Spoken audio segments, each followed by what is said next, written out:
नमस्कार साथियों, मैं सवय सिंह एक बार पुनः एनवीरा एजुकेशन यूट्यूब पर आपका हार्दिक अभिनंदन करता हूं, स्वागत करता हूं। साथियों, हम पढ़ रहे हैं भारतीय इतिहास की उत्कृष्ट कड़ी मिडवेवल हिस्ट्री। और मिडवेवल हिस्ट्री के अंदर हमने तुर्कों के, अरबों के आक्रमण संपूर्ण पढ़ लिए और शुरू किया था सल्तनत काल। सल्तनत काल के अंदर चूंकि हमने गुलाम वंश की ऐतिहासिक जानकारी पढ़ ली, उसके बाद में हमने खिलजी वंश की भी संपूर्ण अभियान और ऐतिहासिक जानकारी का ब्यौरा लिया। आज हम पढ़ने वाले प्रिय साथियों तुगलक वंश के बारे में। सल्तनत काल का अहम एक वंश तुगलक वंश के शासनकाल के बारे में पढ़ने वाले हैं। तुगलक वंश के प्रमुख शासकों के बारे में भी ऐतिहासिक जानकारी लेंगे, साथ ही इनके संस्थापक की संपूर्ण ऐतिहासिक जानकारी, उनकी उपाधियां और उनकी आर्थिक नीतियों के बारे में भी पढ़ेंगे। साथ ही उनके दक्षिणी अभियान के बारे में भी हम पढ़ने वाले हैं। साथ ही तुगलक वंश के शासनकाल के अंदर हुए मंगोलों के आक्रमण के बारे में भी हम आज बात करने वाले हैं। तो शुरू करने जा रहे हैं तुगलक वंश के बारे में। शुरू करने से पहले ये जानकारी मैं आपको बता देता हूं कि सल्तनत कालीन जो मिडवेवल हिस्ट्री जो हम पढ़ रहे हैं, सल्तनत काल में सबसे ज़्यादा जो शासन करने वाला वंश बताया जाता है वह तुगलक वंश बताया जाता है। तुगलक वंश जो कि सर्वाधिक शासन करने वाला वंश, अर्थात 94 वर्षों तक इन्होंने दिल्ली की राजगद्दी के ऊपर शासन संचालित किया है। शुरू करने जा रहे हैं इनकी ऐतिहासिक जानकारी। तो सर्वप्रथम हम तुगलक वंश के समय के बारे में जानकारी ले लेते हैं कि इन्होंने कितना शासन किया था। तो 1320 ईस्वी से लगाकर 1414 ईस्वी तक तुगलक सम्राटों ने, शासकों ने, सुल्तानों ने शासन किया था। और तुगलक वंश जब हम पढ़ना शुरू कर रहे हैं तो इनके संस्थापक के बारे में जानकारी लेना शुरू कर रहे हैं। साथियों, मैं बता देता हूं कि तुगलक वंश के जो शासक हैं इनमें इंपॉर्टेंट रूप से 3 शासकों की ऐतिहासिक जानकारी हमें पढ़नी पड़ती है, जिसके अंदर गयासुद्दीन तुगलक हैं, उसके बाद में मोहम्मद बिन तुगलक उर्फ जौनाखा हैं और उसके बाद में हम पढ़ेंगे फिरोज शाह तुगलक। 3 प्रमुख शासकों की ऐतिहासिक जानकारी और 94 वर्षों का इतिहास हम पढ़ने जा रहे हैं। तो शुरू करने जा रहे हैं सर्वप्रथम गयासुद्दीन तुगलक के बारे में। लेकिन ये चीज शुरू करने से पहले, इस इतिहास को शुरू करने से पहले हम जान लेते हैं कि तुगलक जो सुल्तान हैं यह किस प्रकार के वंश को फॉलो कर रहे थे, किस प्रकार के वंश के संबंधित बताए जाते हैं। तो सुनिए आप, तुगलक सुल्तान करोना अर्थात मिश्रित तुर्क बताए जाते हैं, मिश्रित रक्त वाले तुर्क बताए जाते हैं, जिन्होंने दिल्ली सल्तनत काल में सर्वाधिक 94 वर्षों तक शासन किया था। पहला क्वेश्चन आपके लिए यहीं से जारी हो जाता है कि दिल्ली सल्तनत काल का वह कौन सा वंश था जिसने दिल्ली के ऊपर सर्वाधिक वर्षों तक शासन किया। तो नाम आता है आपके तुगलक वंश का। अगर राजपूताने के अंदर देख लिया जाए या विश्व के अंदर देख लिया जाए तो विश्व का एकमात्र वंश जिसने सर्वाधिक शासन किया है अपने राजतंत्र के अंदर, उसे गुहिल वंश के नाम से जाना जाता है। चूंकि आज हम तुगलक वंश के बारे में पढ़ रहे हैं तो इन्होंने 94 वर्षों तक शासन किया था। आगे बढ़ते हैं। सर्वप्रथम तुगलक वंश के गयासुद्दीन शासक बताया जाता है गयासुद्दीन तुगलक हैं, इसके बारे में ऐतिहासिक जानकारी के ब्यौरे लेते हैं। तो शुरू करने जा रहे हैं गयासुद्दीन तुगलक के बारे में। गयासुद्दीन तुगलक जो हैं इनका शासनकाल 1320 ईस्वी से लगाकर मात्र 1325 ईस्वी तक ही बताया जाता है। मात्र 5 वर्षों तक इन्होंने ऐतिहासिक संपूर्ण ख्याति को प्राप्त किया था। आगे बढ़ते हैं। गयासुद्दीन तुगलक जो हैं इनकी जो उपाधि है,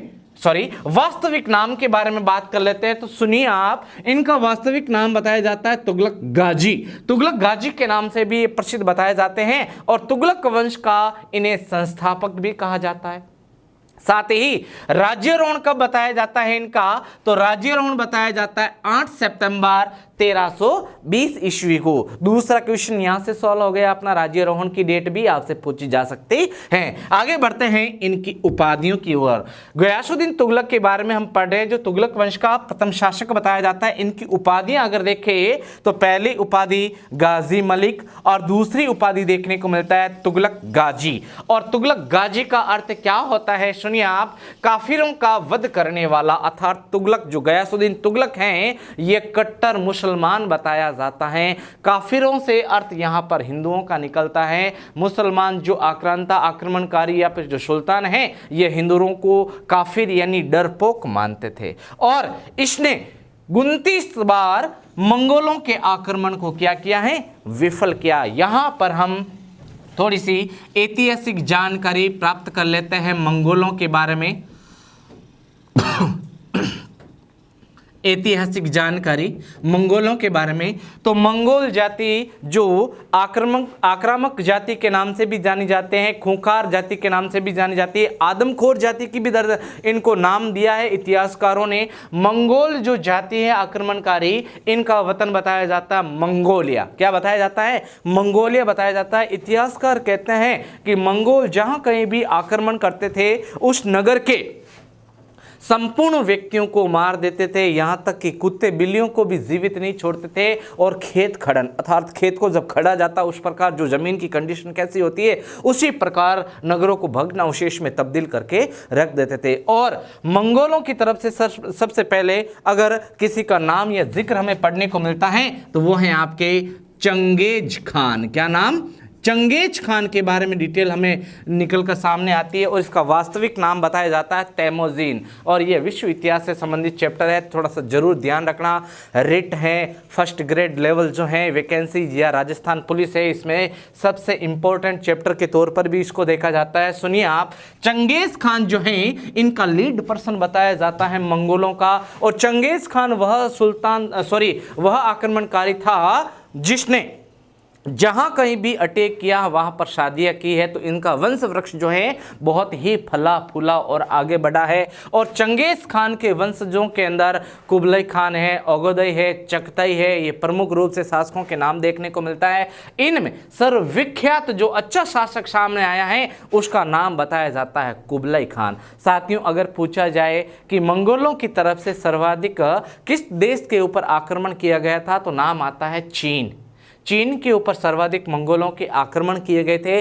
और इन मंगोलों के आक्रमण से ही परेशान होकर चीन के शासकों ने चीन के एक तरफ जहां से ये आक्रमणकारी घुसपैठ करते थे वहां पर the great wall of Chinese, चीन की विशालतम दीवार का निर्माण करवाया। 227 ईसा पूर्व के अंदर ची वांगती चाउ वंश का शासक हुआ था जिसने the great wall of Chinese यानी चीन की विशालतम दीवार का निर्माण करवाया था। सवाल ये पूछा गया कि विश्व की सबसे लंबी चौड़ी जो दीवार है चीन की दीवार, उसे किस शासक ने तोड़कर आक्रमण कर दिया चीन के ऊपर, तो उस शासक का नाम बताया जाता है कुबलई खान। क्या नाम, कुबलई खान के नाम से जाना जाता है। चूंकि तुर्कों और मंगोलों की तरफ से भी भारत के अंदर शासक हुए हैं जिसे जहीरुद्दीन बाबर के नाम से जाना जाता है, जो एक तरफ से वंशज कहलाता है आपके चंगेज खान का। तो चंगेज खान की संपूर्ण ऐतिहासिक जानकारी मैंने आपके सामने रख दी है। संपूर्ण ऐतिहासिक जानकारी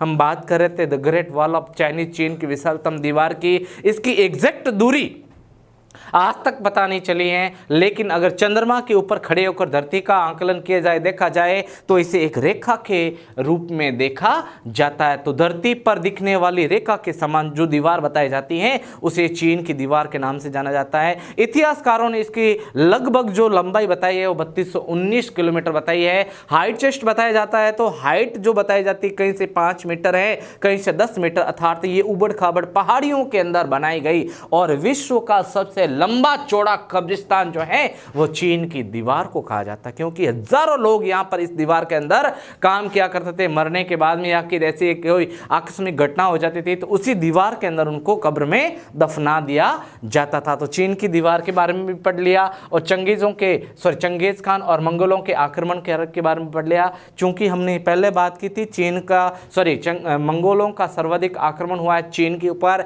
इसलिए विश्व में चीन को खरबूजा कहा जाता है। क्या कहा जाता है, खरबूजे के नाम से भी जाना जाता है। आगे शुरू करने जा रहे हैं गयासुद्दीन तुगलक की ऐतिहासिक जानकारी। सुनिए आप, गयासुद्दीन तुगलक जो हैं इनके पिता के बारे में बात करें तो पिता जो बताए जाते हैं, नाम अक्सर सामने आता नहीं है लेकिन कौन बताया जाता है, जो तुर्क गुलाम बताया जाता है। तुर्क गुलाम बताया जाता है इनका पिता। और इनकी माता जो जिस जाति से संबंध रखती थी वह हिंदू जाट जाति से बिलोंग करती थी इनकी माता। आगे बढ़ते हैं। गयासुद्दीन तुगलक एकमात्र शासक हुआ जिनकी आर्थिक नीतियां बहुत ही ऐतिहासिक पूर्ण रही है। सुनिए आप, इनकी आर्थिक नीतियां अर्थात गयासुद्दीन तुगलक शासक बनने, सुल्तान बनने के बाद में शासन मेंटेनेंस करने के लिए इसने संयम, शक्ति और नरमी अर्थात तीनों का मेल मिलाप करके शासन को संचालित किया है। आर्थिक गतिविधियों को सुचारू रूप से चलाने के लिए संयम, शक्ति और नरमी, इस नीति को भारतीय इतिहासकारों ने रस्म ए मीरान के नाम से जाना जाता है, जिसे मध्यपंथी नीति के नाम से जाना जाता है। अर्थात शासन संचालित करने के लिए शासक को कई बार संयम भी बरतना पड़ता है, कई बार शक्ति का भी प्रयोग करना पड़ता है और कई बार नरमी भी बरतनी पड़ती है। तो इसे मध्यपंथी या रस्म ए मीरान नीति के नाम से जाना जाता है। इसे नोट डाउन जरूर करना साथियों। आगे बढ़ते हैं। आर्थिक नीतियों की बात आ रही है गयासुद्दीन तुगलक की, तो बात कर लेते हैं भू राजस्व के बारे में।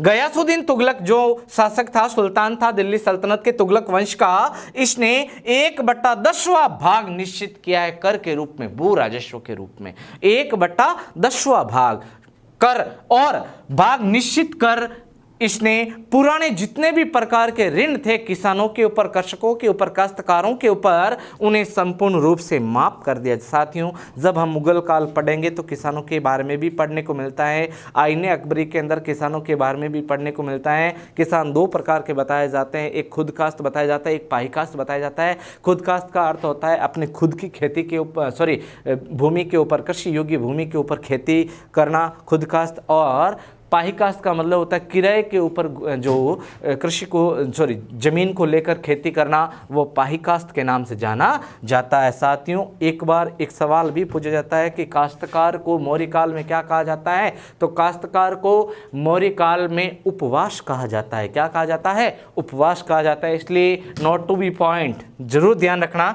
आगे बढ़ते हैं।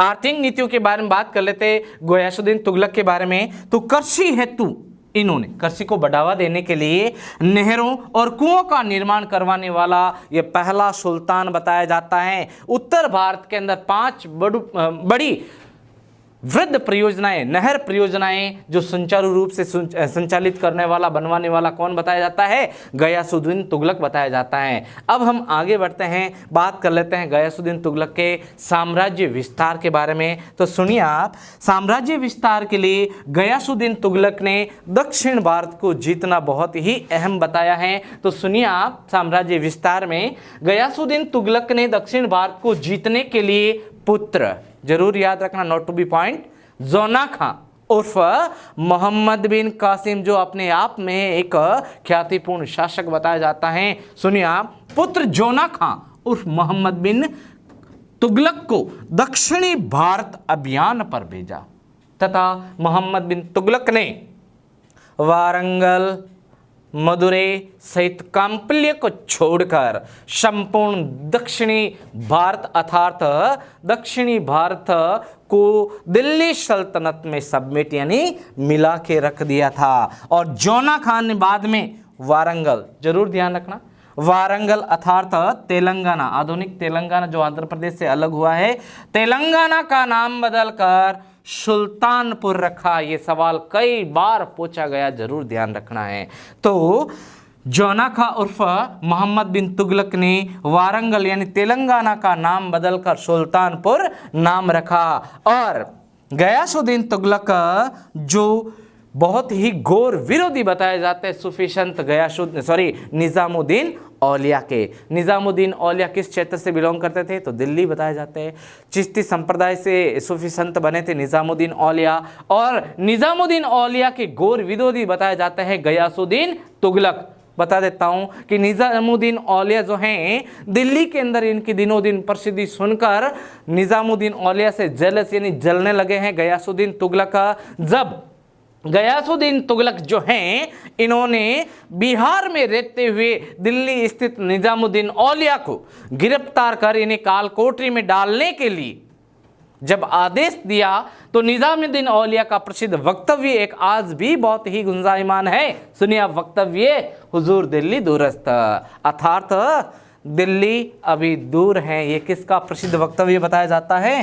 संत निजामुद्दीन औलिया का बताया जाता है। आगे बढ़ते हैं साथियों, गयासुद्दीन तुगलक के बारे में और ऐतिहासिक जानकारी हम जान लेते हैं। आगे बात कर लेते हैं गयासुद्दीन तुगलक के बारे में और ऐतिहासिक जानकारियों की। तो गयासुद्दीन तुगलक वह दिल्ली सल्तनत का शासक था जो संगीत का घोर विरोधी बताया जाता है। संगीत किसी भी प्रकार से उसके कान में नहीं पड़ना चाहिए, नहीं तो वो खूंखार रूप से आक्रामक रूप ले लेगा, ऐसा बताया जाता है। इतिहासकारों के अनुसार संगीत का घोर विरोधी था, साथ ही इसने दिल्ली में संगीत तथा शराब बिक्री पर आजीवन अर्थात उसके शासनकाल तक पूर्ण रूप से प्रतिबंध लगा दिया था। गयासुद्दीन तुगलक के नाम को विशिष्ट रूप से स्थापत्य कला का निर्माण करवाया गया था, किसी किले का, महल का। तो सुनिए आप, दिल्ली स्थित तुगलकाबाद किले का निर्माण किसके द्वारा करवाया गया? गयासुद्दीन तुगलक के द्वारा इसका निर्माण करवाया गया था। गयासुद्दीन तुगलक के बारे में संपूर्ण ऐतिहासिक जानकारी पढ़ ली। अब हम बात कर लेते हैं गयासुद्दीन तुगलक की मृत्यु के बारे में, अर्थात इनकी मृत्यु किस प्रकार से हुई थी। तो सुनिए आप, इनकी मृत्यु बताई जाती है अफगानपुर में, जिसे तुगलकाबाद के नाम से भी जाना जाता है। तो अफगानपुर तुगलकाबाद में एक फेस्टिवल ऑर्गेनाइज किया गया था, जहां पर लकड़ी का महल बनवाया गया था।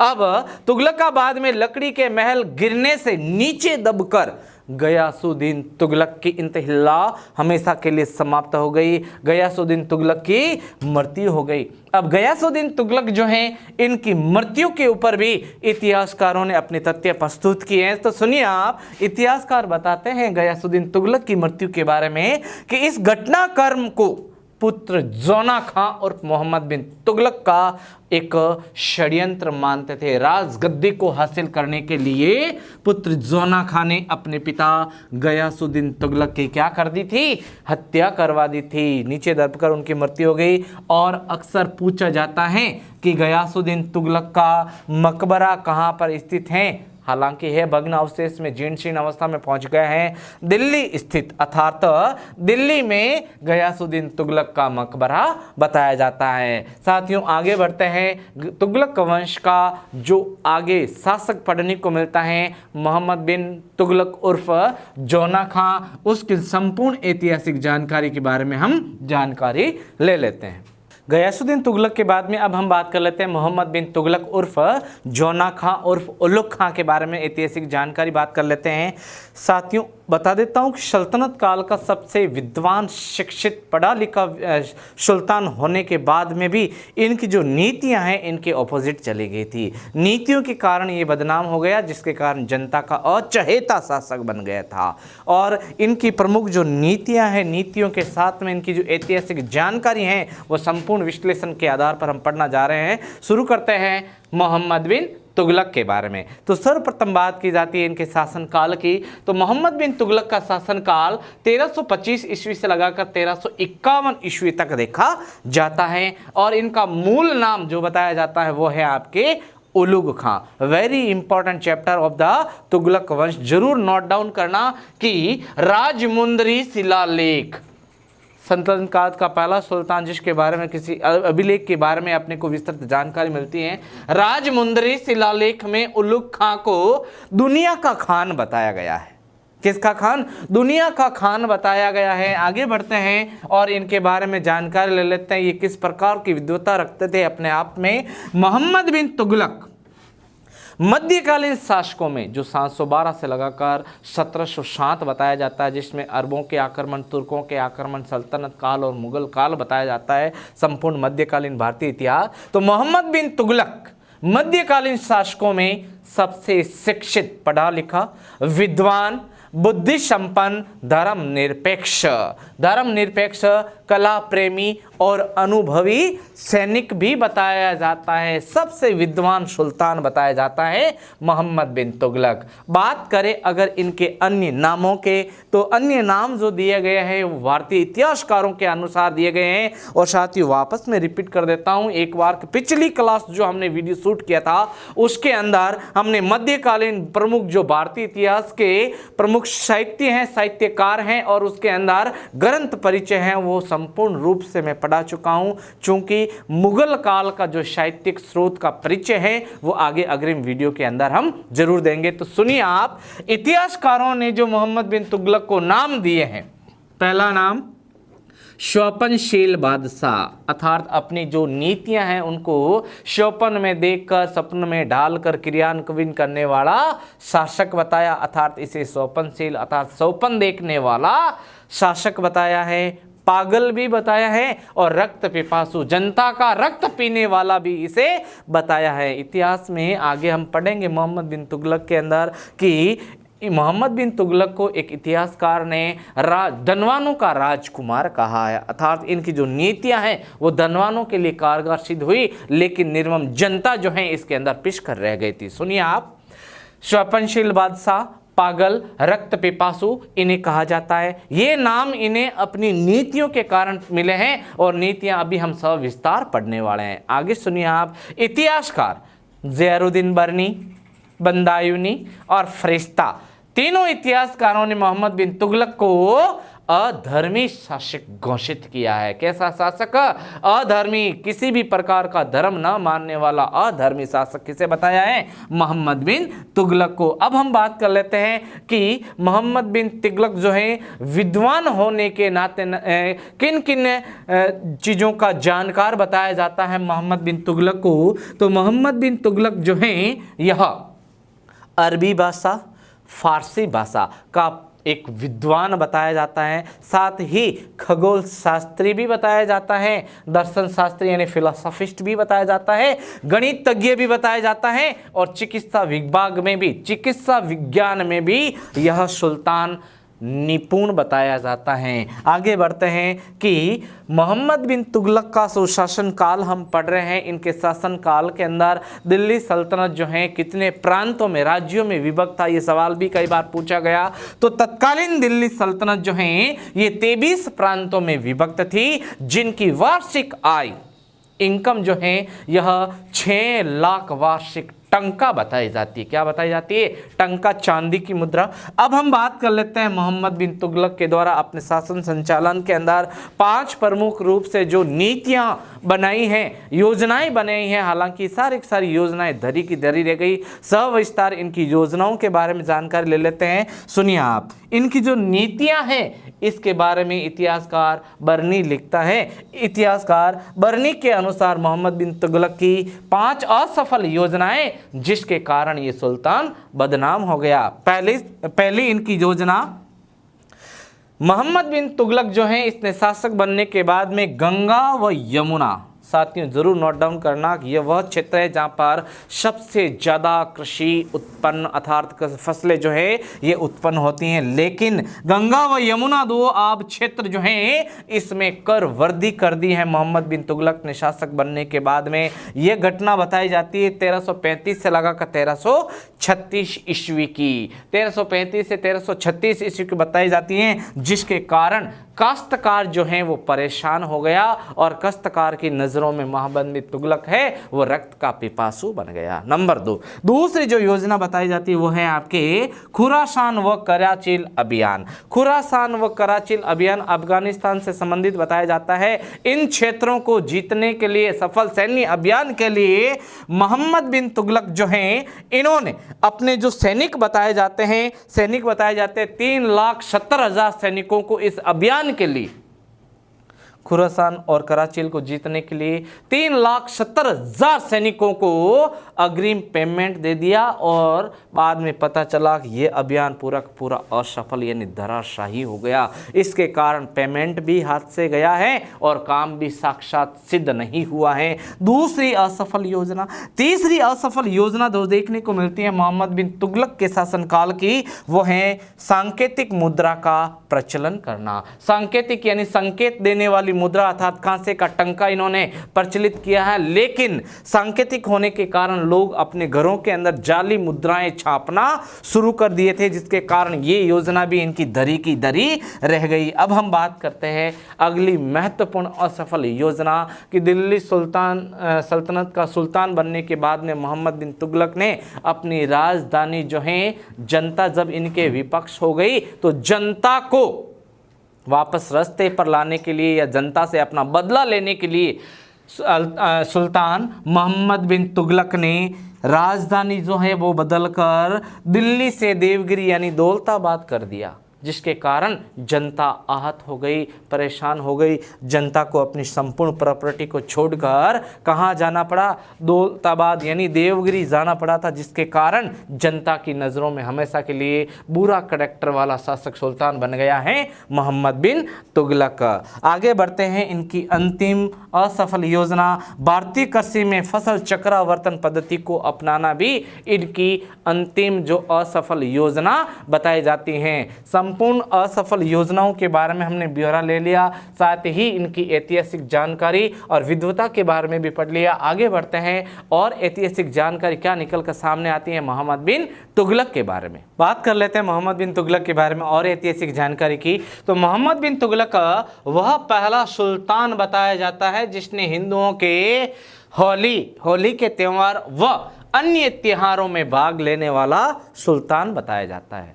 सुल्तान अर्थात धर्म निरपेक्ष नीति के तहत इसने हिंदुओं के हर एक त्यौहार के अंदर पार्टिसिपेट किया, भाग लिया। आगे बढ़ते हैं। मोहम्मद बिन तुगलक जो है इनके शासनकाल के अंदर कौन सा विदेशी यात्री भारत आता है उसके वृत्तांत के बारे में भी हम बात कर लेते हैं। हालांकि पिछला जो प्रीवियस वीडियो है इसके अंदर हमने मध्यकालीन साहित्यिक स्रोतों के बारे में पढ़ा तो इब्न बतूता की संपूर्ण ऐतिहासिक जानकारी ले ली, फिर भी संक्षिप्त ओरल रूप से जानकारी में दे देता हूं आपको कि मोहम्मद बिन तुगलक के शासनकाल में जो विदेशी यात्री भारत आया था उसका नाम इब्न बतूता बताया जाता है। इब्न बतूता मोरक्को अफ्रीका का रहने वाला था जो 1333 ईस्वी में सिंध पहुंचा। सिंध से वो सीधा दिल्ली पहुंचा। दिल्ली पहुंचने तक उसने सिंध से दिल्ली जो है इसकी जो दूरी है उसका भी वर्णन किया है अपने पुस्तक रिहाला के अंदर। साथ ही भारत में पहुंचने के बाद में सर्वप्रथम अपनी पुस्तक रिहाला यानी सफरनामा के अंदर इसने दिल्ली का वर्णन किया, दिल्ली के 28 दरवाज़ों का वर्णन किया, किलेबंदी यानी प्राचीर का वर्णन किया है, प्राचीर की लंबाई चौड़ाई का भी इसने वर्णन किया है, सुरक्षा कर्मियों के कमरों का भी इन्होंने वर्णन किया है। साथ ही सुंदर मेहराबों से सुसज्जित दिल्ली का वक्तव्य प्रस्तुत किया। साथ ही अपने ग्रंथ रिहाला के अंदर इसने मानव सिर की तुलना नारियल से की, नारियल के पेड़ का वर्णन किया, पान के पौधे का वर्णन भी इसने अपने पुस्तक के अंदर किया और सल्तनत कालीन तुगलक वंश स्पेशली मोहम्मद बिन तुगलक के शासनकाल की डाक व्यवस्था का वर्णन भी विदेशी यात्री इब्न बतूता ने किया। साथियों बता देता हूं कि मोहम्मद बिन तुगलक जो हैं इनके शासन काल में अर्थात दिल्ली सल्तनत पर ये शासन कर रहे थे तो चूंकि दक्कन यानी दक्षिणी भारत के अंदर किस साम्राज्य का पदार्पण हुआ था उस समय, तो बता देता हूं कि दक्कन यानी दक्षिणी भारत के अंदर जो साम्राज्य पनपा है इसे विजयनगर साम्राज्य के नाम से जाना जाता है, जो 1336 ईस्वी में इस वंश की नींव रखी थी हरिहर और बुका ने। हरिहर और बुका विजयनगर साम्राज्य जो कृष्णा और तुंगभद्रा नदियों के किनारे कर्नाटक के अंदर स्थित हैं। यहाँ पर मोहम्मद बिन कासिम का एक भगोड़ा जिसे अली गुसर्फ के नाम से जाना जाता है वो भागकर दक्कन में चला गया और हरिहर और बुका की यहाँ पर शरण ली। अब शरण लेने के कारण मोहम्मद बिन तुगलक जो हैं हरिहर और बुका से नाराज हो गया, इन्हें पकड़ा गया और पकड़वा कर इन्हें दिल्ली लाया गया और दिल्ली ले जाकर इनको वापस धर्म परिवर्तन करके इनको मुस्लिम बना दिया। हरिहर और बुका वापस दक्षिण अभियान के तहत जब अपने गुरु विद्याधरणीय के संपर्क में आए तब इन्होंने हिंदू धर्म को एक्सेप्ट किया और विजयनगर साम्राज्य की नींव रखी है, जो साम्राज्य बताया जाता है 1665 ईस्वी तक। और इस साम्राज्य के अंदर एक बहुत ही आक्रामक युद्ध के बारे में पढ़ने को मिलता है जिसे राक्षस तांगड़िया तालीकोटा युद्ध के नाम से जाना जाता है। आगे बढ़ते हैं मोहम्मद बिन तुगलक के बारे में कि एडवर्ड थॉमस जो यूरोपियन इतिहासकार रहे हैं इन्होंने मोहम्मद बिन तुगलक को धनवानों का राजकुमार कहा। क्यों कहा? क्योंकि नीतियां जो आर्थिक नीतियां बनाई हैं मोहम्मद बिन तुगलक ने वो सारे किसके काम आ गई? धनवानों के लिए काम आ गई थी। बात कर लेते हैं मोहम्मद बिन तुगलक की मृत्यु के बारे में। तो मोहम्मद बिन तुगलक के शासनकाल के अंदर सिंध प्रांत ठट्टा स्थित बार बार आक्रमण हो रहे थे। तो इस आक्रमण को रोकने के लिए 1351 के अंदर मोहम्मद बिन तुगलक जो है बड़ी सेना लेकर वहां पहुंचा, लेकिन सेना जो है ये पूरी स्ट्रगल कर दी और विद्रोह को रोकते वक्त मोहम्मद बिन तुगलक की क्या हो जाती है 1351 ईस्वी में मृत्यु हो जाती है। और इनका मकबरा भी साथियों आपसे पूछा जा सकता है। तो मोहम्मद बिन तुगलक का मकबरा तुगलकाबाद फोर्ट में ही स्थित बताया जाता है। और इनकी मृत्यु के ऊपर किस इतिहासकार ने अपने वक्तव्य प्रस्तुत किए, तो नाम आता है ज़ियाउद्दीन बरनी, जिसने ग्रंथ लिखा तारीख फिरोज शाही। तारीख फिरोज शाही जिसमें बरनी ने लिखा है मोहम्मद बिन तुगलक की मृत्यु के पश्चात कि जब इनकी मृत्यु हुई तो राजा को जनता से निजात मिल गई और जनता को राजा से निजात मिल गई। तो साथियों हमने तुगलक वंश के इस वंश की कड़ी के अंदर हमने गयासुद्दीन तुगलक और मोहम्मद बिन तुगलक की ऐतिहासिक जानकारी पढ़ ली। आगे पार्ट 2 के अंदर हम फिरोज शाह तुगलक और सैयद वंश को शुरू करने जा रहे हैं। धन्यवाद।